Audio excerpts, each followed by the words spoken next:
Greetings, everyone. Wanted to go live briefly today on 2 points. The first is that Daimler-Benz, Mercedes-Benz, head of trucking, has some interesting comments regarding the physics of the new battery of Tesla and the fact that he can't believe it, and that it defines new statistics that he doesn't think is possible. The second thing I wanted to cover today is the fact that a good friend of mine is taking delivery on his Model 3 today and shared some really interesting points that I think are worth noting. So the first thing I wanted to run through is the fact that Mr. Daum, who's on the board of Mercedes and also runs all of Mercedes trucks, has recently informed us that he actually thinks that the physics are very different in Germany versus California, which would account for why the Tesla vehicle is possible. I think this is fascinating because of 4 reasons. First of all, Mercedes-Benz just bought a company that's doing what's called superconducting. So they're going to be able to build the same truck, I think, in 3 or 4 years that Tesla is delivering next year. The second reason I find this interesting is that he can actually go drive the truck right now, but he won't be allowed to take it apart to see every component because that's top secret. And if you're not currently a customer of Tesla, and greetings, hello Lucas, if you're not currently a Tesla truck buyer, you don't get access to the inside of that truck. The third reason I'm stunned by this is that as Daimler-Benz keep making comments that don't reflect reality. There's a company called DHL, which is owned by Deutsche Post, and they've ordered 10 of the Tesla trucks, and the head of their logistics has been driving the truck for over 6 months. So what this also says is that Tesla or Daimler-Benz thinks that their customers like DHL and Walmart and other customers that are leaving are crazy to be going with Tesla, even though their engineers have checked out the trucks, they've been driving the trucks, and they've put them on order from Tesla. So I think the plot thickens regarding who is it that's kind of crazy. Is it Tesla that's crazy, or is it Daimler-Benz for some of the comments that are being made? Now this brings up something I plan on covering on Saturday in our live cast, and greetings from the Netherlands, by the way. And that is that Daimler-Benz had something called the Vito, which was a small van for deliveries, and they produced 1,000 of them, and they lost money completely on that project. They then now have a large group of trucks, greetings from Poland and London. And one of the problems that's going on right now is that there's a crazy situation going on where Daimler has a large number of electric trucks in the medium range class 7 and 6 that are now on the roads across the globe. And they want to be ready for when they have battery capacity, but most of the vehicles are sub 200 miles, right in that 100-mile range. So I find it interesting right now because Tesla or Daimler-Benz has admitted that they're losing money on all these vehicles. I further wanted to note that Daimler is in a tough position right now because they have a plant at a place called Chemnitz, I believe, that they built to build batteries. And that was a money-losing operation that worked so well that Daimler went ahead and bought half of SK Innovation in Korea and is now having battery packs produced there that will be shipped around the globe to address the car needs that Daimler may have. But the challenge is that Daimler was hoping to build their own batteries because 40% of the cost of a car is the battery. And so Germany doesn't get to keep the jobs relative to building those batteries because of the failure of the Chemnitz effort. But the conclusion from the CEO of Daimler, the Daimler CEO conclusion was there are so few jobs related to the battery production, and they haven't been able to successfully produce it, that it's far better to just ship it out to Korea, and then everything other than the battery cell would be brought back to Germany. So the German process for how to handle this is evolving.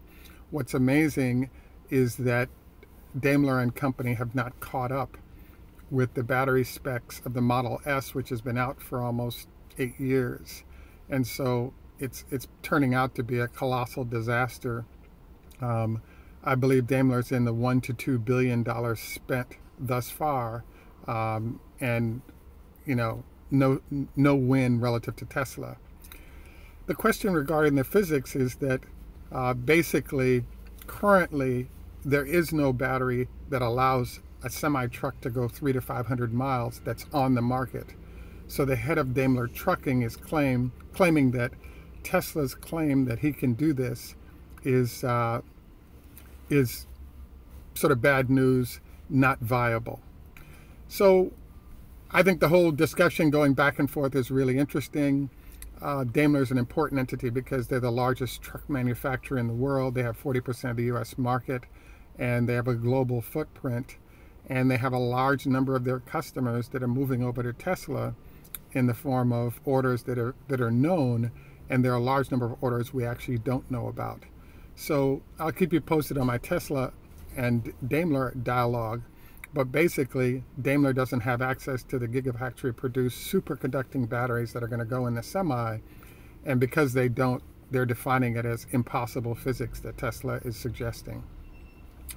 The final space I wanted to use time-wise here is to focus on a good friend of mine is getting rid of his S60 Model S. He said he has 77,000 miles on it. I think it's an interesting situation because Tesla offered him $23,000 for it US.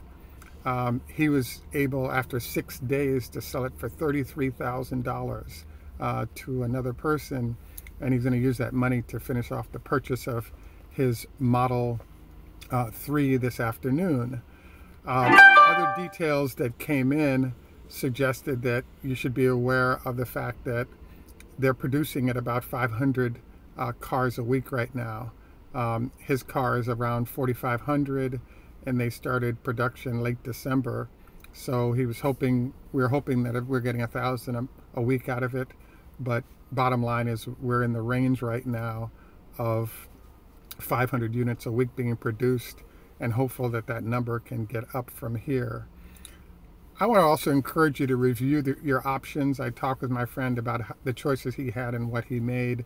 The only thing he did was a little bit of enhanced autopilot. He didn't go for the highest cost, but you do have tire size options, 18 or 19 inches.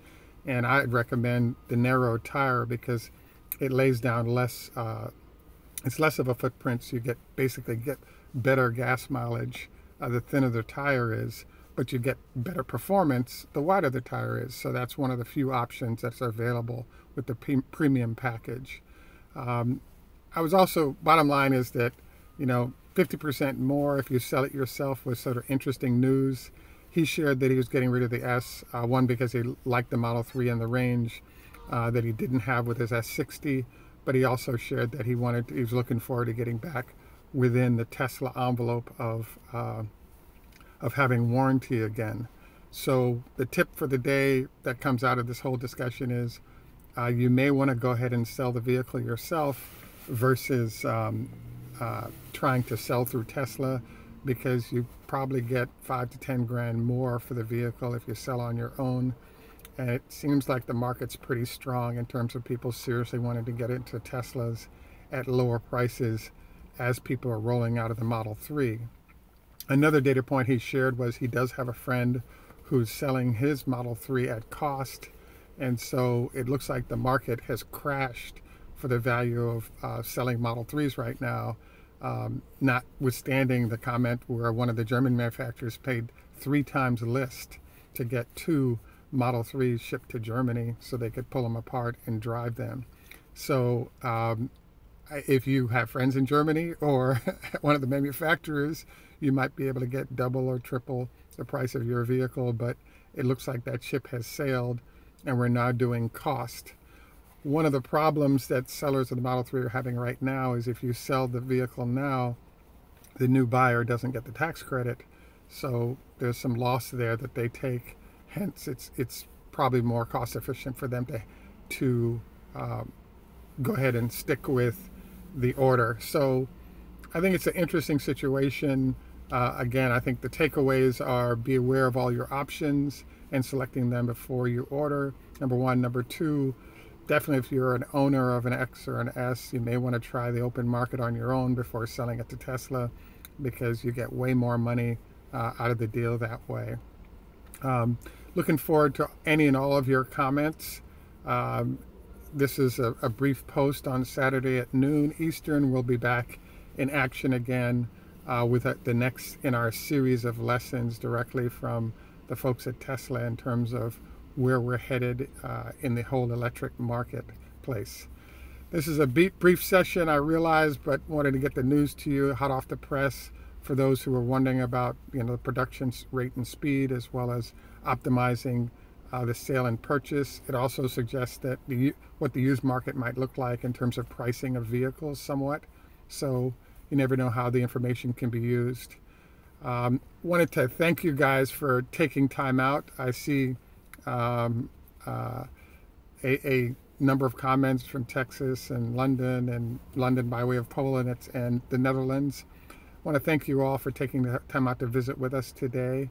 And according to Daimler, the Tesla truck is impossible, but I think we all know that's not the case. I hope you have a wonderful day, and again, thank you for joining us.